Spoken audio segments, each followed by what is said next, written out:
Fala rapaziada, sejam bem-vindos a mais um vídeo aqui no Primeira Fila. Eu sou o Kevin Nicolas e hoje falaremos deste homem aqui. Muito obrigado, senhores. Roberto Pulpo Moreno, o maior adestrador de equipes nanicas da história da Fórmula 1. E nesse videozinho vamos contar um pouco da carreira dele na Fórmula 1, especificamente o período nas nanicas. E como ele conseguiu fazer milagres em equipes como a AGS, Colônia, Eurobrum, Andrea Moda e por aí vai. Não tem muito o que falar, vocês pediram muito esse tema, cara, porque ele é um cara muito querido, então que tem uma grande história meio alternativa na Fórmula 1. Então sem mais enrolações, vocês já sabem, bora para o vídeo.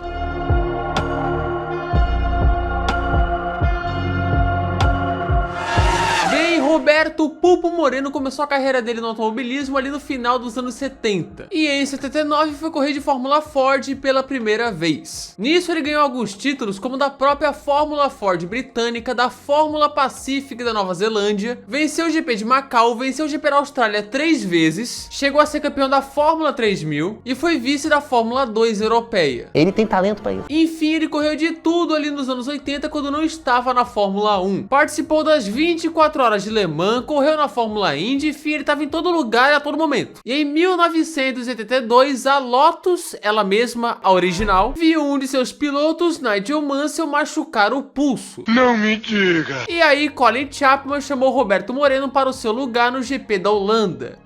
E a estreia não foi muito legal. Ele foi o último no treino classificatório e, consequentemente, não se classificou para a corrida. Que deu uma impressão de tipo, quem que é esse horroroso que não classificou uma Lotus para uma corrida, cara? Salsicha, um bagre. Tanto que Colin Chapman mandou ele embora da função de piloto de testes. Lamento, mas você tá demitido. Porém, a partir daí veio a sua maior missão, fazer milagres com equipes nanicas.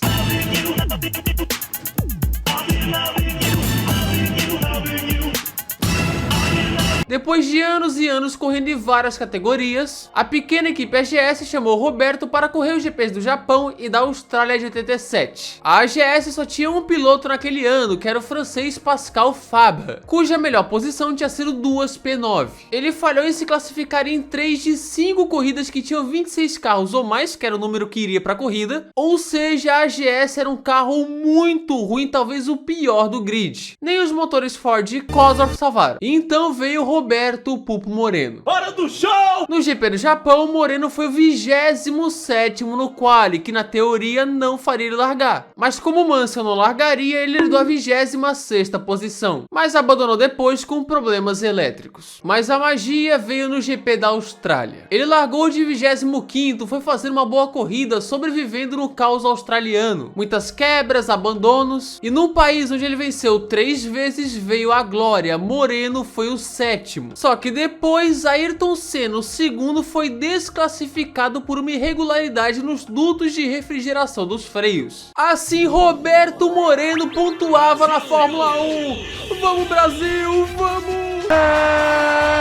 Um pontinho com a AGS, bicho, o primeiro dele da equipe na Fórmula 1. E detalhe, isso ajudou financeiramente a AGS para a temporada seguinte, sem zoeira. Aí aquele GP disputado pela Lotus já era passado, Moreno fez história na categoria. Após isso, ele não teve vaga para 88 como titular, mas virou piloto de testes da Ferrari, onde ele ajudou diretamente a desenvolver o câmbio semiautomático, que é basicamente as borboletinhas no volante ao invés da alavanca manual. Ou seja, se hoje temos borboletinhas na Fórmula 1 e até mesmo em carros de rua, quem começou tudo isso foi Moreno. Muito obrigado. Para 89, então, ele voltaria ao grid pela equipe italiana Colônia.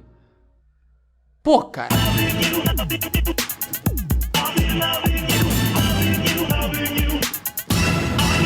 A Colônia, cara, é uma das piores equipes que já passaram pela Fórmula 1, assim como quase todas esse vídeo. O carro passava um aperto para se pré-classificar e nunca pontuariam na Fórmula 1. Que desgraça! Rapaziada, acabou de acontecer uma coisa muito legal aqui. Faltou Luiz. 6 horas e meia depois. Opa, voltou! E para aquele ano, os pilotos eram Roberto Moreno e Pierre-Henri Rafanel. O nosso brasileiro ainda conseguiu a façanha de colocar o carro no quali de fato nas 8 primeiras corridas. Caracas. Se classificando entre os 26 em 4 dessas corridas, incluindo uma P23 em Silverstone. E estamos falando de um grid inchado com 39 carros às vezes. Na segunda metade ele sofreria mais. Só que no GP de Portugal, Moreno conseguiu fazer a Colônia largar da 15ª posição. 15º. Infelizmente ele não conseguiu completar nenhuma prova naquele ano, mas fez o que dava, cara, assim, 15º com uma Colônia no quali.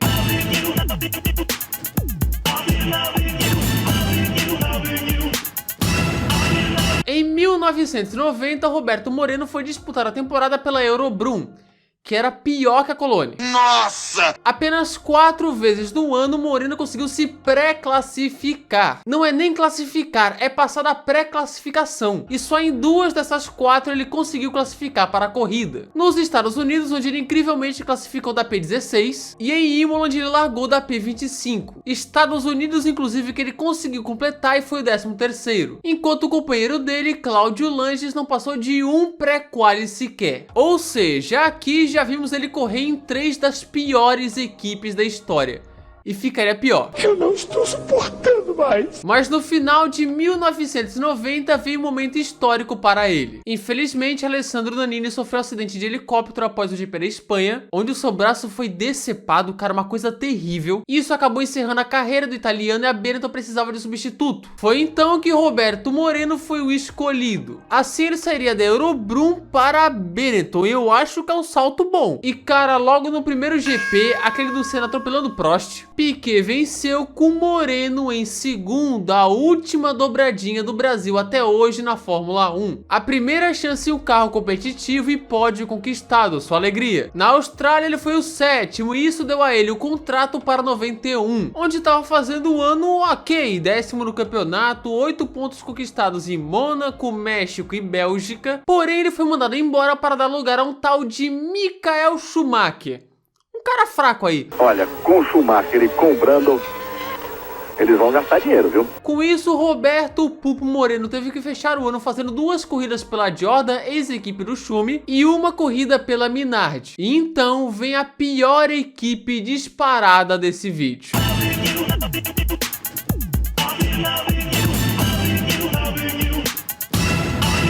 A Andrea Moda é uma equipe que quase todos conhecem, que eu já contei a história aqui no canal, o vídeo tá aparecendo aqui no card. E bicho, era uma equipe tão bagunçada, com um carro tão lento, com tantos problemas. Mudou meu conceito de horrível. Que é uma parada que parece programa de comédia, Turma do Didi. Moreno foi contratado pela equipe após o GP do México de 92, onde ele estrearia no Brasil assim como a equipe. Aí ele sofreu com a alavanca se soltando, quebras em quase todos os qualis, um carro que chegou a ser mais de 10 segundos mais lento que o líder do pré-quali, e o Moreno nem foi o que mais sofreu. O coitado do Perry McCarthy tem traumas até hoje. O carro não conseguia se pré-classificar, o mais próximo tinha sido em Imola, onde quase passou por 4 décimos. E aí veio Mônaco, onde a magia aconteceu. Roberto Moreno colocou a Andrea Moda no treino classificatório, até aí já era uma vitória. Não só isso, como ele conseguiu classificar o carro para a corrida, ele iria largar. O impossível aconteceu, meu Deus do céu!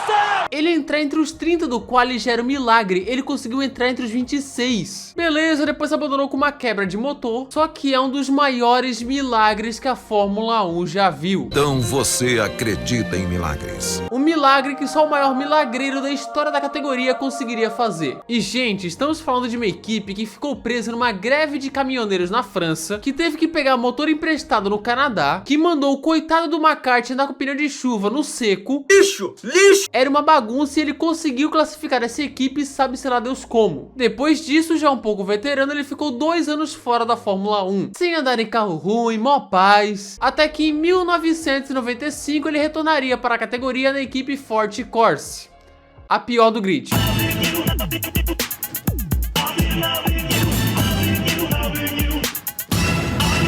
Aquele carro da Forte Corse era extremamente ultrapassado. O de 96 seria pior, mas o de 95 já era. Então era Forte, Simtech e Pacific no fundão do grid. Só que foi uma temporada bem apagada. A melhor posição de largada do Moreno foi uma P20 na Austrália. E a melhor posição de chegada foi uma P14 na Bélgica. Pelo menos ele derrotou o também brasileiro Pedro Paulo Diniz na batalha de quali. E assim acaba a carreira de Roberto Moreno na Fórmula 1.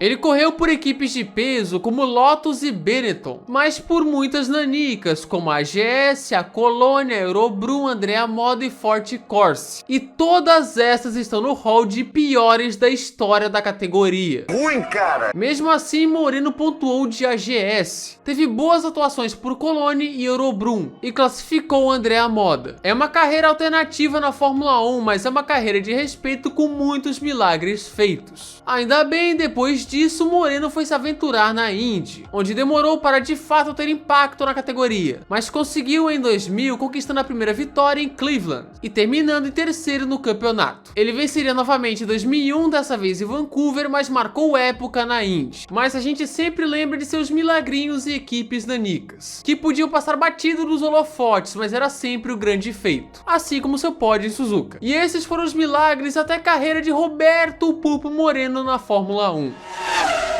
É isso, gente. Se você gostou desse vídeo, se inscreva aqui no canal, ative as notificações, cliquem no gostei e espalhem esse vídeo com a rapaziada, com a galera aí, com todo mundo aí. Tamo junto. Não se esqueça de nos seguir no Instagram, @primeirafilaf1, de entrar no nosso Discord e me seguir lá no Twitter, /x, @kevin_f1, tá tudo rápido aqui, mas descrição. Muito obrigado também aos membros do canal que estão aparecendo aqui na tela, cara, valeu demais a todos vocês, cara, de coração mesmo. Obrigado a todos esses humildes membros que ajudam esse humilde canalzinho, cara. Se quiser virar membro, tem um botãozinho aqui embaixo. Quem não quiser virar também, beleza. Mande também sugestões aqui nos comentários. E é isso, muito obrigado a quem assistiu o vídeo até aqui. Não se esqueça do PalacoBR, é nóis, tamo junto, falou!